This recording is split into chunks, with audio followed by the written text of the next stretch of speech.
Welcome to USA Global TV and Radio, where our mission is to provide education, entertainment, hope, and inspiration. USA Global TV and Radio connects you with experts and audiences all around the world every single day to help you succeed in business and to live a richer life. Visit us at usaglobaltv.com to learn about career and life-changing training and mentoring programs like the Listening Mentor. Subscribe to our newsletter to stay informed about our special programs and offers.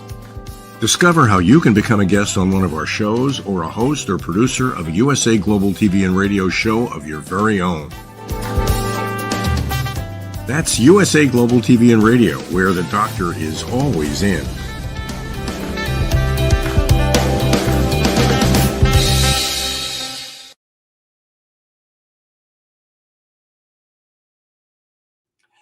Howdy, all. Red.olaughlin here.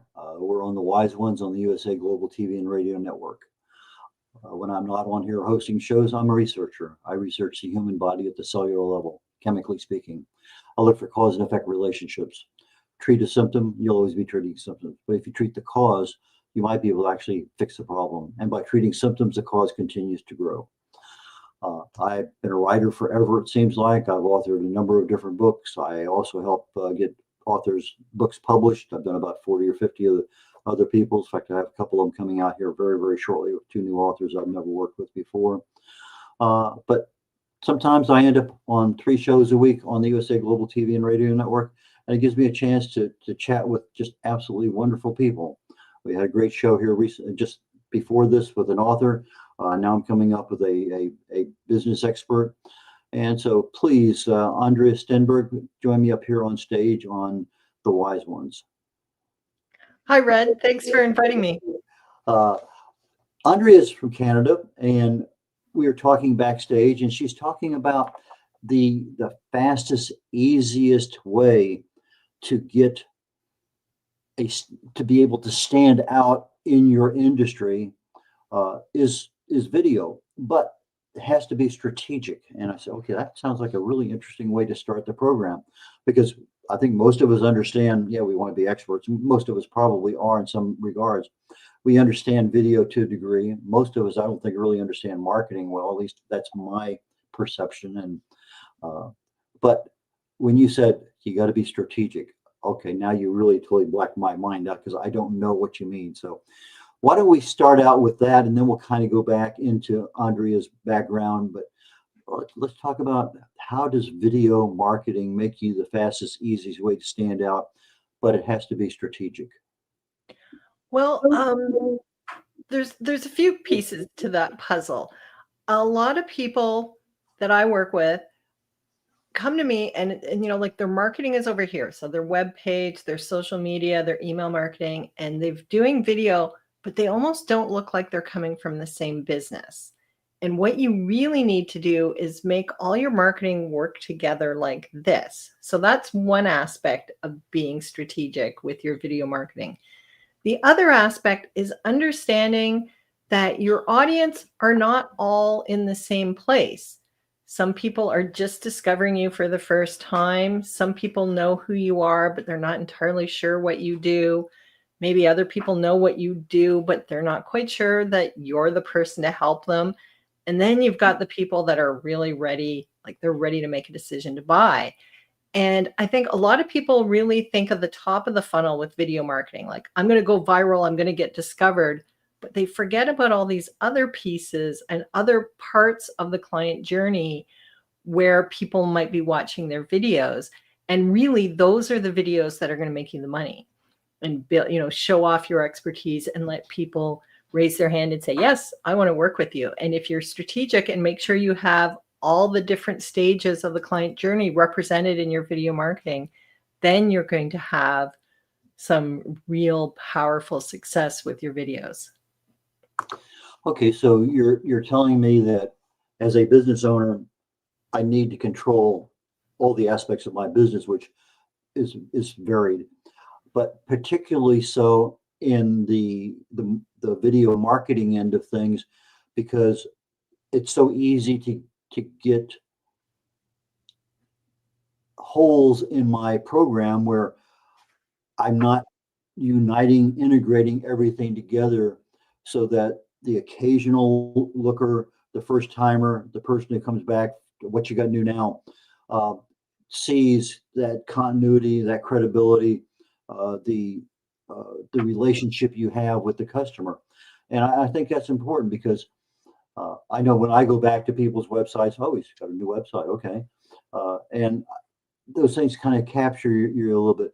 Or if I know somebody's putting out one or two videos consistently, then I have a chance to see what's there. So the the strategic part, I think you cleared up for me, and I appreciate that.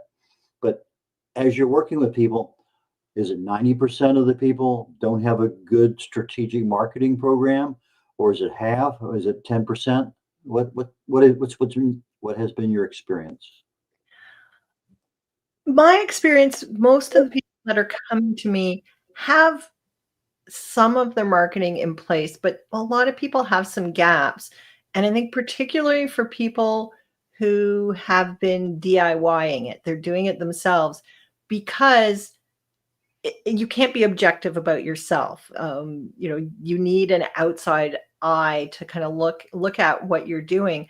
One of the biggest gaps I see in coaches, consultants, anybody who's an expert is that oftentimes they really undervalue the most important piece of their expertise because it's something that they do so well and it comes so naturally.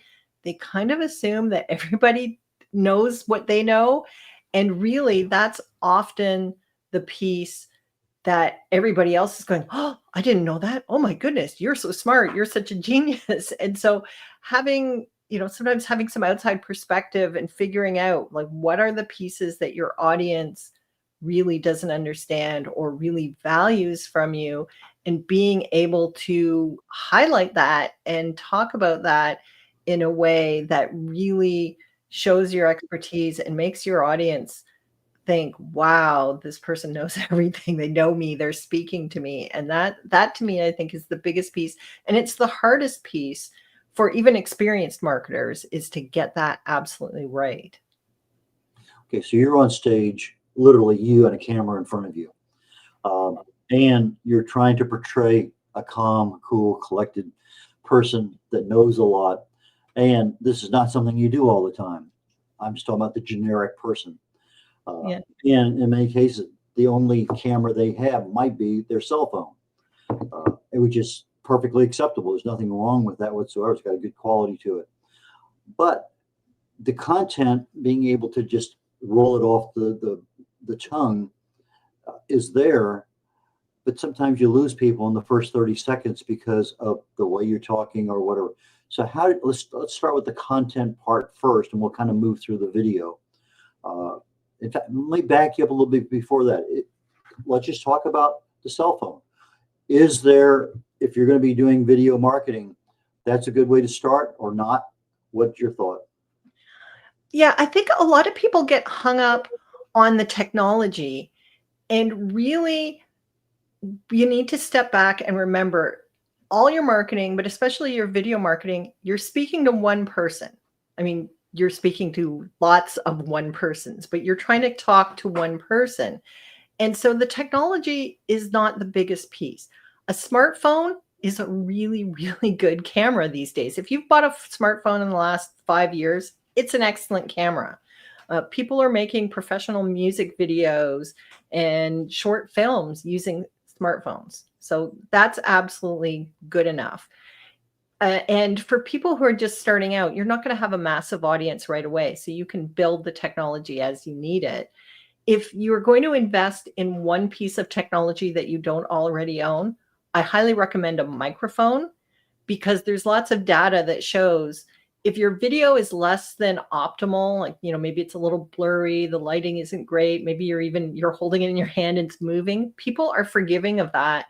But if the audio is difficult to understand, or it's scratchy, or whatever is wrong with it, people will leave the video sooner. So if you're going to invest in anything, invest in a microphone. And it doesn't have to be the really expensive microphones. Even a $20, $30, $40 microphone off Amazon can greatly improve the quality of your videos. And then the other thing that is nice to have is a tripod, just because it keeps the camera steady if you're using your smartphone. But if you have a shelf that is in a spot that has good lighting, or a window ledge that's the right height for you, I mean, you could use that instead of a tripod. So smartphone first, microphone is a nice to have. A tripod is nice to have, but not essential to just get started. Okay, well, let me ask you a personal question. We had our first great-grandson. He turned 1 in January.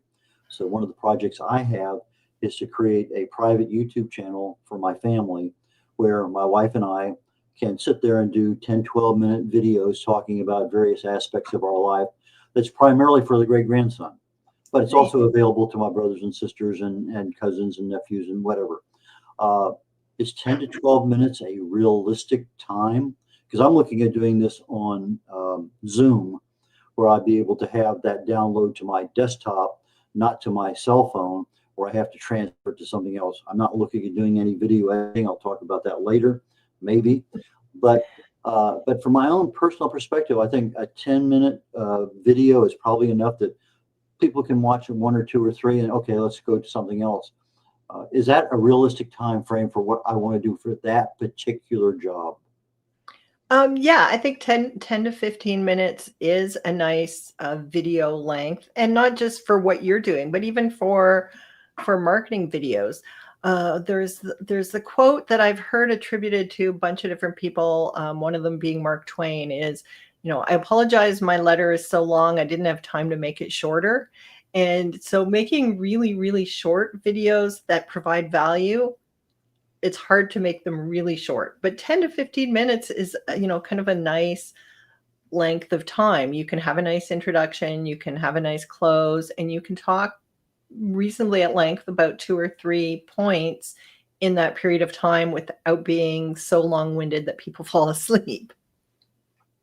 Okay, why don't we go ahead and bring your website up at this point in time, because I want to be able to talk about what's there. One of the things you talked about was how long is a video from a marketing perspective, and I think you said, spoiler, it depends.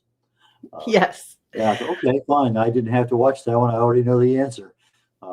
But I wanted to get into that part of your website because, well, you happen to fill a niche that I need right now, because I haven't started my first video, but I know that's what I want to do. So let's see if we get your video up, your website up here. And okay, there we come. Okay, so why don't you take us through your website real quickly?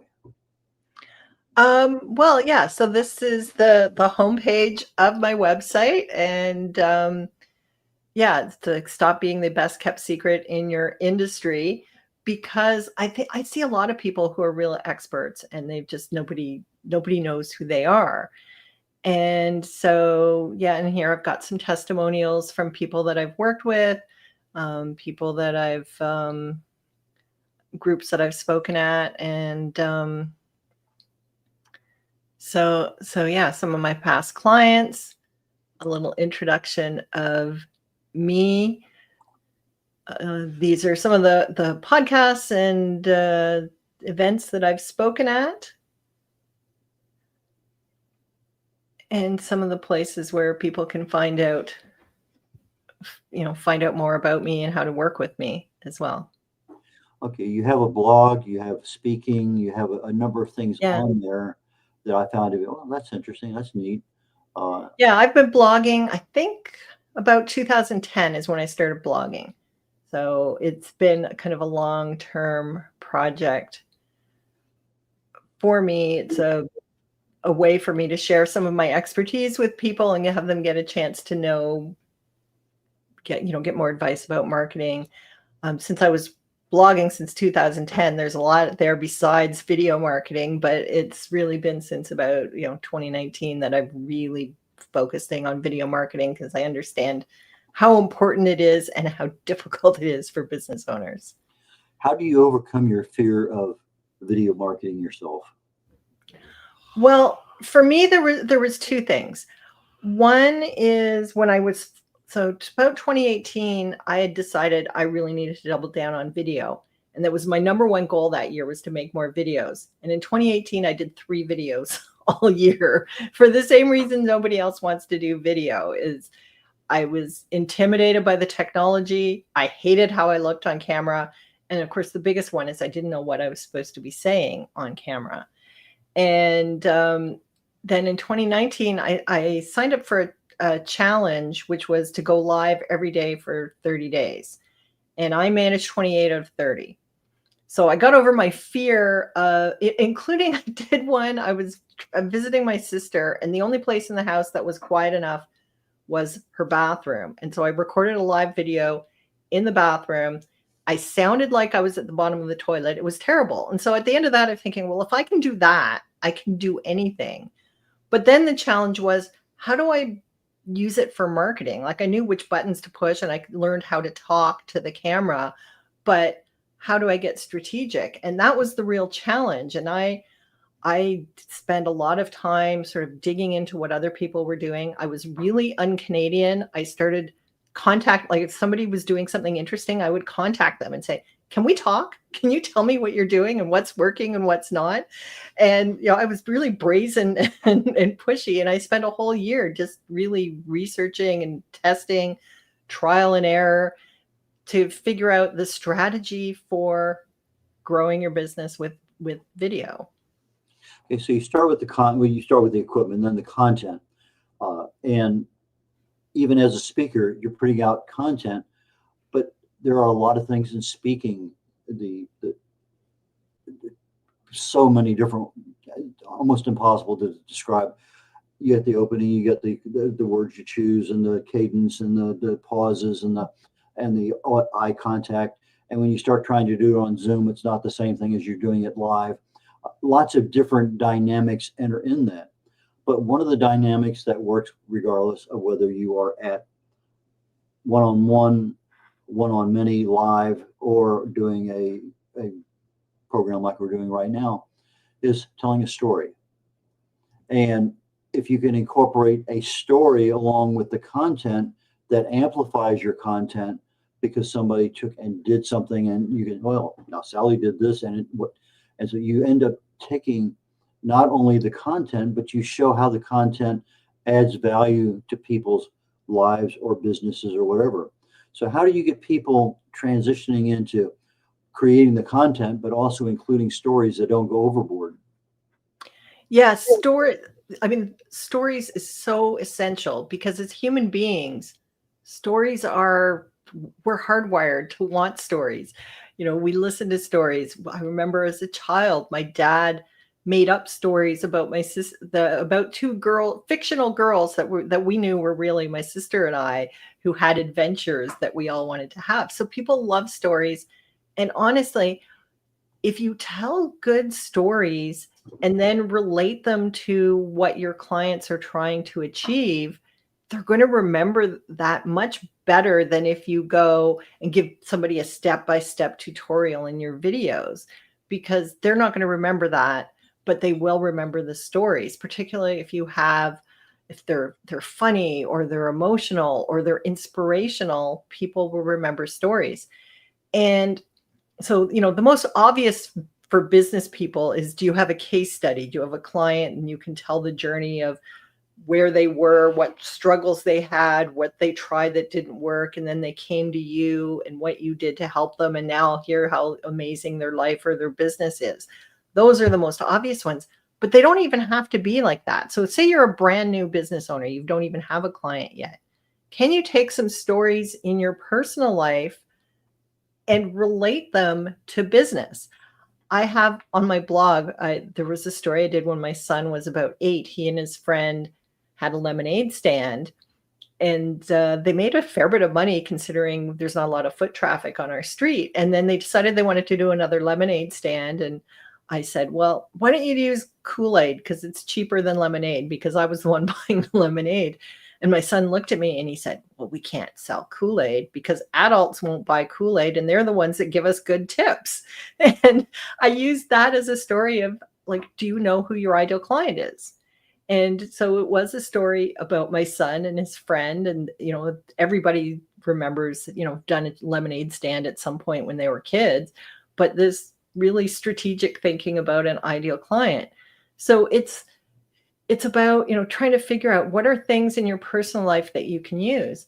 And one thing that I've really found useful, because sometimes I have a funny story and I'm like, well, what's the business lesson about that?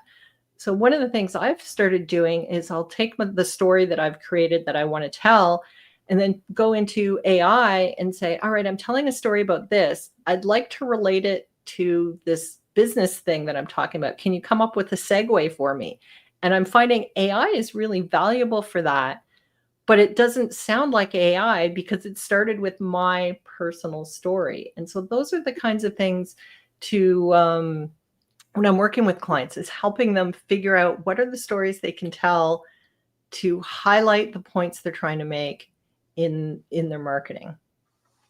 Andrea, we're going to need to take a break here for about a minute and a half or so. We'll be back. And I want to talk about, okay, we get the videos done. We have the content. We have the stories. It's recorded. I'm not going to go into video editing at this time. That may be beyond the scope of our talk today. But I want to get into the distribution next. So that's kind of the avenue that I want to go down. So let's go ahead and go to a station break, and we'll be right back. What if one simple skill could change the way you connect with the world?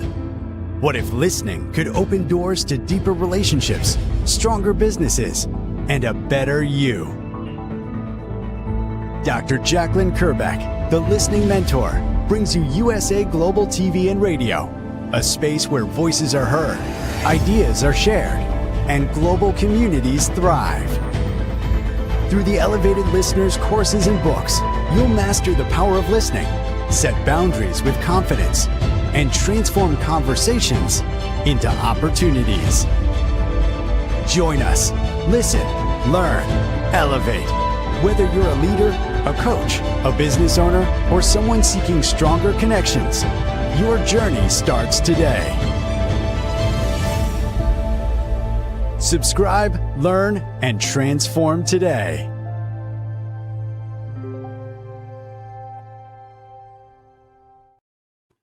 Howdy, Red O'Laughlin here. We're on the Wise Ones on the USA Global TV and Radio Network.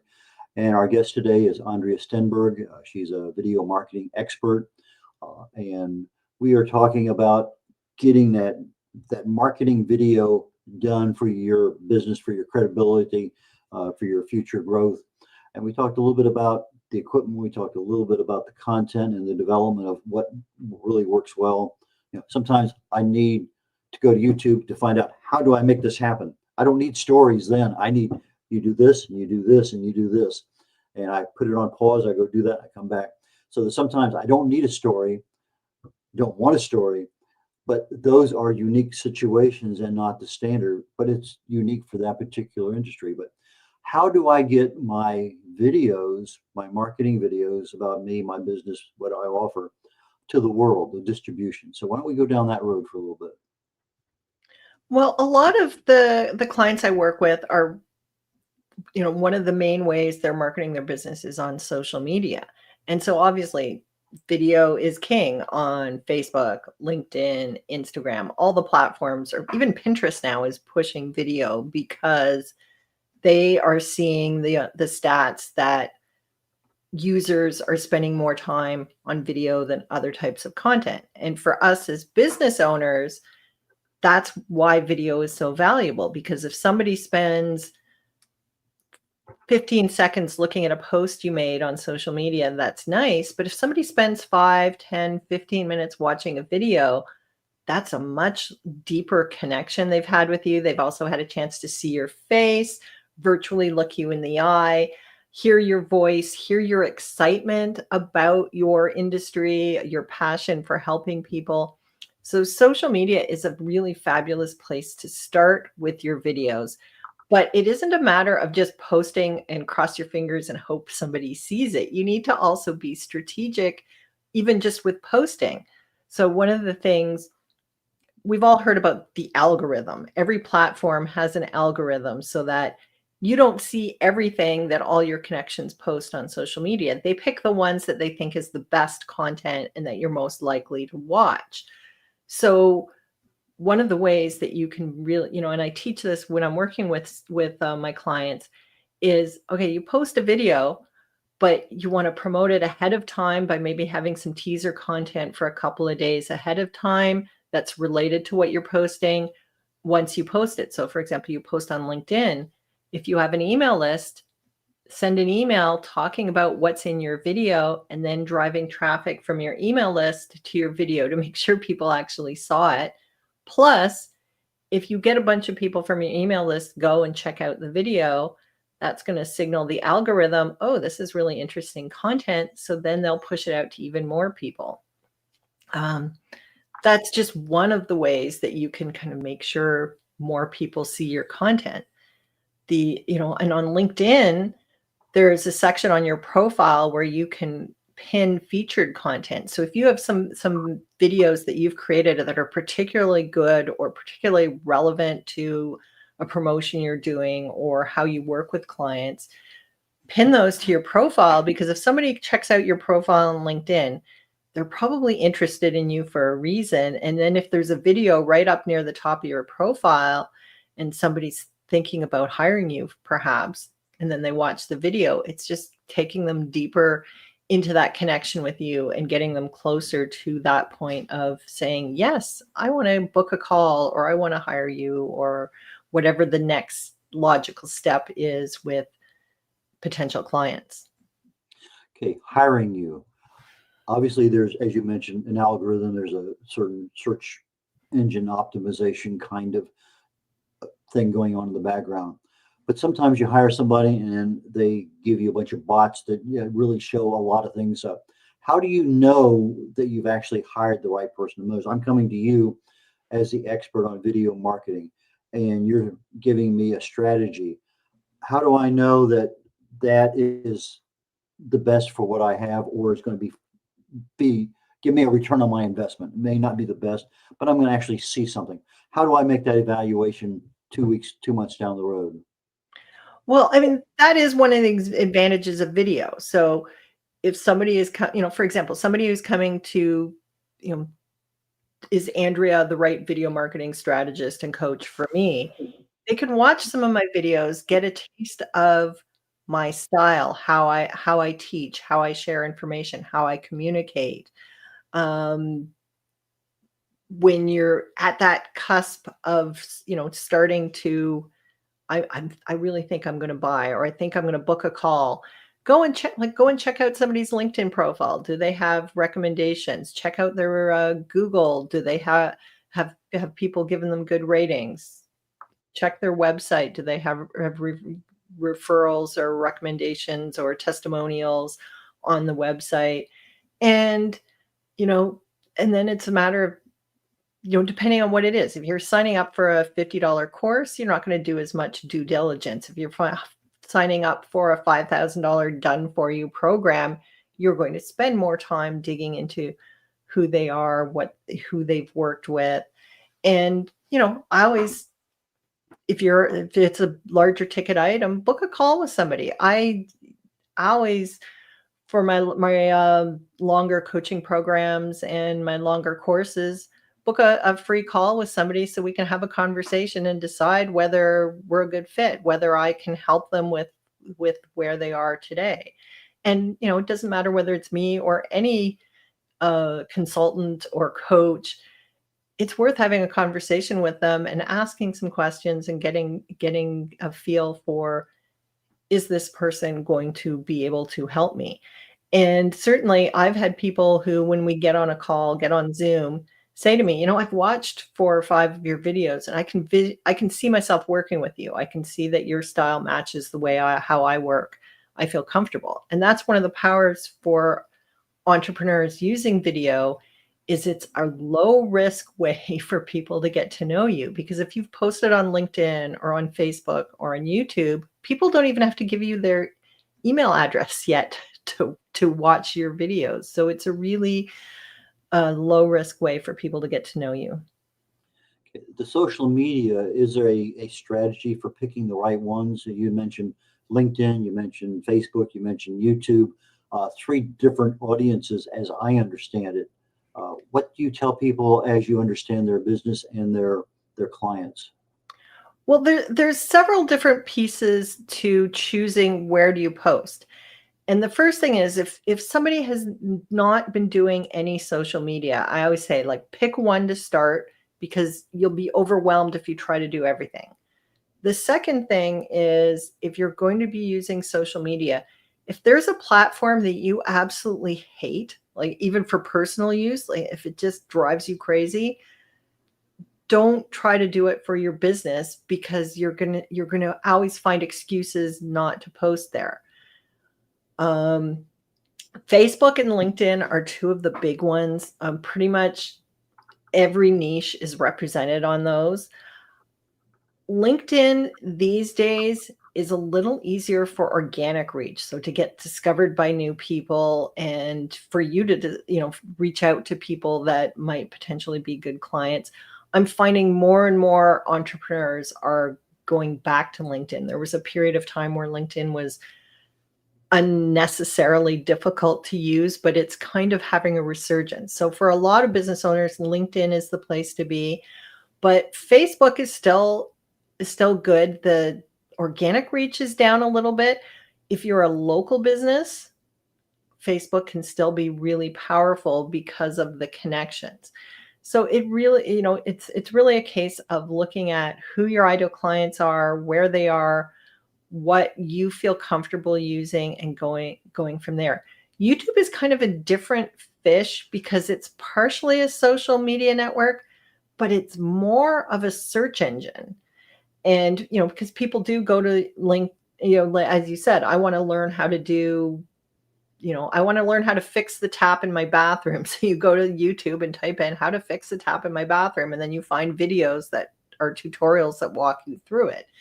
And of course, YouTube is owned by Google, which is the number one search engine in the world. So YouTube is more of a search engine for getting discovered by people, whereas LinkedIn and Facebook and other social media sites, it's as much about relationship building and connections as it is about discoverability.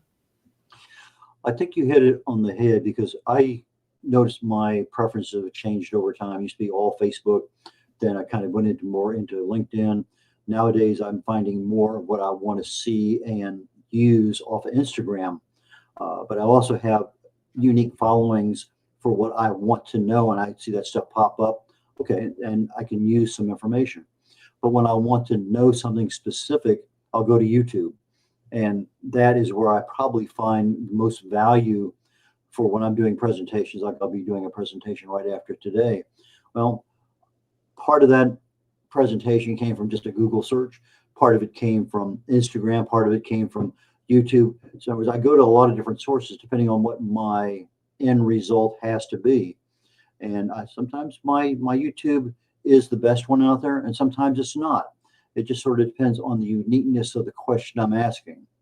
But I love the answer that you gave a minute ago that I've never heard before, that if there's a social media you hate, don't use it for your business. That to me is eye-opening because it's so true.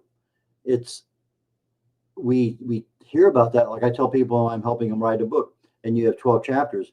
Don't start with start with the chapter you're most comfortable with, maybe 5, whatever. And then you can always fill in the other ones once you get to the comfort level of doing that thing. So I think what you had there was extremely valuable information, because if I really fear going on Pinterest or Instagram or what, I'm not going to be doing that every day at 3 o'clock to give a posting, because my quality ahead of time is not going to be there. Just too many things are against me. So that was worth the price of admission today. Thank you. So we're getting ready to wrap up the show here pretty quickly. I was looking at my notes. When we're on social media, sometimes we need to be social. Sometimes we need to be business. I've heard 10%, I've heard 5%, I've heard 20% on the social aspect of who is Red O'Laughlin from a social end of things. Because you want to know a little bit more about the people you're dealing with. What is your magic formula for telling your clients if you're going to be on social media and you're talking about your business, you really need to have a little bit of social stuff in there too.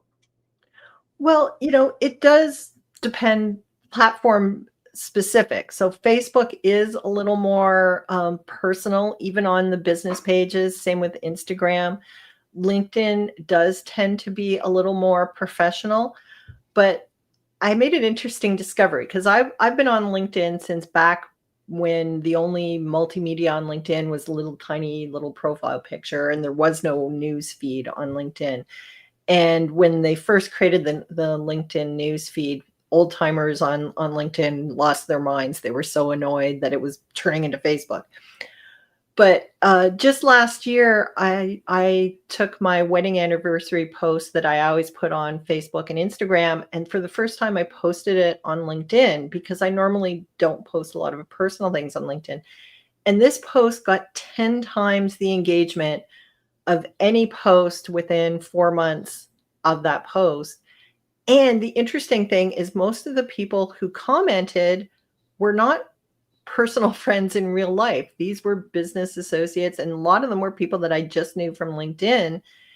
And what was great about it is it gave the opportunity to start a conversation with people. So I don't have a hard and fast rule of how much personal there is, but it's worth doing some personal posts and then just testing and see what works and what doesn't, because I had intentionally been avoiding personal posts on LinkedIn, and then this one post convinced me, all right, it's worth doing it from time to time and sharing some things that are purely personal just to let people get to know, like, and trust you. But one of the tricks is you have to think about, so say you were at an in-person networking event, say a Chamber of Commerce event. When you go and talk to people, you don't just talk about your business. If you meet somebody, you might talk about, oh, I just came back from vacation, or we just put an addition on our house, or my child just got accepted into university. I got to tell you, when my son got accepted into university, I think everybody in the world heard about it because there are certain things that, in your personal life you want to share, but there's also things you want to keep private. And that's, sort of one of the things is you figure out which things you're going to share and which things are going to be private. But it is worth telling people some things that, your hobbies, pets, activities that you do. I walk just about every day along the shores of Georgian Bay. And a lot of my photos that I use, even if I'm not talking about it, they're from that because it's part of my life. It's part of what I do. And it's something I'm passionate about. So, experiment, but don't be afraid. I think a lot of business owners shy away from sharing anything personal. And I think there's value in it. Well, we're down to basically about a minute left in the show. Who is an ideal client and how do they reach you? An ideal client for me are coaches, course creators, consultants, anybody who's an expert and they're selling what's between their ears, their knowledge and expertise. And usually people who work best with me are people who've done some video, but they're really struggling with the content. They don't have that strategy yet, and they really want to work smarter, not harder with videos. And you can find me. The Baby Boomer Entrepreneur is my main website. If you're trying to figure out what to say in your videos, I have a free gift. You can go to giftfromandrea.ca, and it's 7 essential videos for growth. And it really is the 7 videos that you need to make to start growing your business. And I promise you, if you're looking at that, I bet you there's at least 2 types of videos that you're forgetting to make. So that is a good starting place for coming up with content for your videos. And then, of course, Andrea Stenberg. I managed to grab my username, Andrea Stenberg, on most of the platforms early on: Facebook, LinkedIn, YouTube, Pinterest. Andrea Stenberg, you will find me in all those places. Okay, so for our audio audience, gift from Andrea, Andrea.ca for Canada, thebabyboomerentrepreneur.com, and Andrea Stenberg, Andrea, Stenberg, Stenberg. So with that, I'm going to go ahead and conclude our conversation today. Andrea, I really and truly appreciate it. I truly look forward to our next one because I still have a lot of questions to ask. So with that, take care and have a fantastic day, and we will catch you later on. And Thanks, Red. And in just about 20 minutes, Talking Heads will be the last show I'm doing today. I do 3 shows every Thursday back to back. And today's show is talking about longevity enhancements. I research the human body at the cellular level, and a lot of things in there can be done that we just don't think about. So I'll be talking about, these are everything that the world talks about. But here are some little tidbits that I think are super critical if you're looking to having a really good, healthy retirement and fully functional life. So that being said, I bid you adieu, and we will catch you all next week. And for some of you, we'll catch you in about 20 minutes. Bye now. Have you ever felt unheard? Like your words float into a void, leaving you invisible and disconnected? How about feeling judged, when assumptions overshadow your truth, leaving you misunderstood and defensive? And then there's that moment when someone offers solutions you never asked for, dismissing your feelings and leaving you more frustrated than before. It doesn't have to be this way. Dr. Jacqueline Kerbeck, the listening mentor, understands.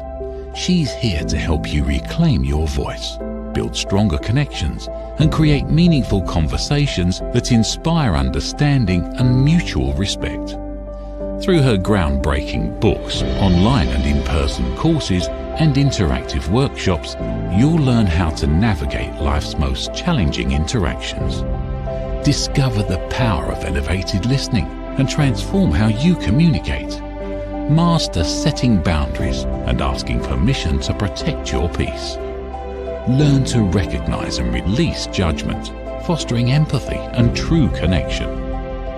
Dr. Kerbeck also offers personalized coaching, one-on-one or group sessions, designed to fit your unique needs. Whether in person or virtually on StreamYard, her guidance will empower you to thrive. You don't have to struggle alone. The path to deeper connections and better relationships start here. Visit drjacqueline.com or usaglobaltv.com. Join a global community of empowered listeners and transform your life, one meaningful conversation at a time. Dr. Jacqueline Kerbeck is the listening mentor. Start your journey today.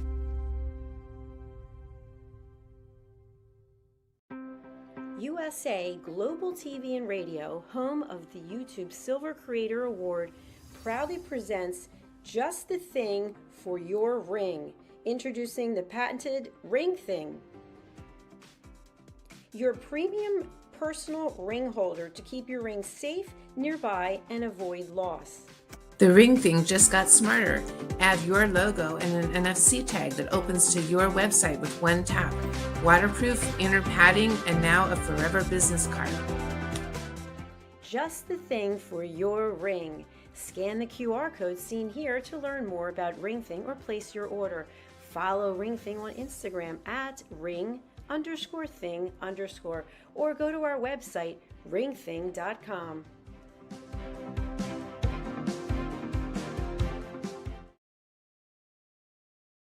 Thank you, viewers and listeners of USA Global TV and Radio, for joining us today. We're honored to have your time and attention as part of our global community. At USA Global TV and Radio, we believe in the power of authentic conversations, meaningful connections, and creating a world of possibilities together. Want to be part of something bigger?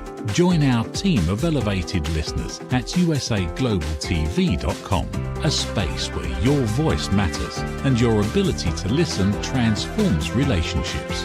Stay connected with us across all our platforms for thought-provoking discussions, expert insights, and empowering stories. Subscribe to our channels at youtube.com/c/usaglobaltv. Follow us on social media and explore the endless opportunities we're creating for growth, learning, and inspiration. Together, we're not just broadcasting, We're building bridges and changing lives one conversation at a time. For inquiries, contact us at info@usaglobaltv.com. Music by Johnny Dyes. Produced by Executive Producer and Director Dr. Jacqueline Kerbeck. Voiceover by Mike Porter. Creative Direction by Paul Garcia. All rights reserved. Copyright 2025. Visit usaglobaltv.com to view our full terms and conditions.